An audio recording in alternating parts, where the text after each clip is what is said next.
Hello, I'm Ignatow, and it is time for another bedtime poetry.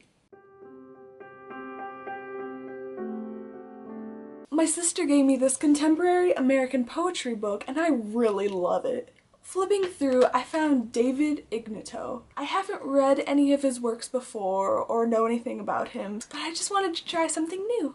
Epitaph. There was no hidden motives to his life. He is remembered for his meanness. Beyond that we may look into the sky and lose ourselves in the blue air. Reason with me. I believe in reason, though my father is dead. And when I die, remember of me I sought for a reason. In the mirror, the face I see before me is my father's face. And as if I were thinking his thoughts about me, in love and disapproval, I turn my face away. Forgive me, Father, as I have forgiven you my sins. The bagel. I stopped to pick up the bagel, rolling away in the wind, annoyed with myself for having dropped it as if it were important. Faster and faster it rolled, with me running after it, bent low, gritting my teeth, and I found myself doubled over and rolling down the street, head over heels, one complete somersault after another like a bagel, and strangely happy with myself. Shadowing the ground. The world is so difficult to give up. Tied to it by small things, my eyes noting movement, color, and form. I am watching, unable to leave, for something is happening, and so I stand in a shower of rain or under a hot sun, worn out with looking. I don't know which to mourn. Both have died on me, my wife and my car. I feel strongly about my car, but I am also affected by my wife. Without my car, I cannot leave the house to keep myself from being alone. My wife gave me 2 children, both of whom, of course, no longer live with us, as was to be expected, as we in our youth left our parents behind. With my car, I could visit my children when they are not too busy.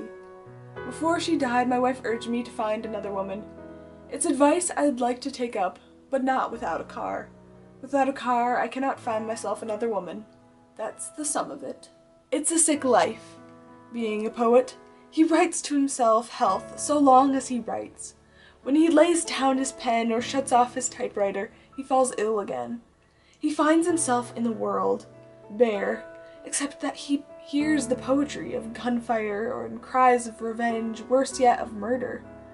It is poetry he can translate into words, if gripped by despair, the words forming a burial chant for the dead and those maddened by gunfire. Poetry lifts itself away from its origin, so as to maintain itself, so as to speak, so as to cure itself of death and of life. Against the evidence. As I reach to close each book lying open on my desk, it leaps up to snap at my fingers. My legs won't hold me, I must sit down. My fingers pain me where the thick leaves snap together at my touch. All my life I've held books in my hands like children, carefully turning their pages and straightening out their creases. I use books almost apologetically. I believe I often think their thoughts for them. Reading, I never knew where theirs leave off and mine begin. I'm so much alone in this world. I can observe the stars or study the breeze. I can count the steps on a stair on the way up or down. I can look at another human being and get a smile, knowing it is for the sake of politeness. Nothing must be said of estrangement among the human race, and yet nothing is said at all because of that. But no book will help us either. I stroke my desk, its wood is so smooth, so patient and still. I set a typewriter on its surface and begin to type to tell myself my troubles. Against the evidence, I live by choice. For my daughter. When I die, choose a star and name it after me, that you may know I have not abandoned or forgotten you.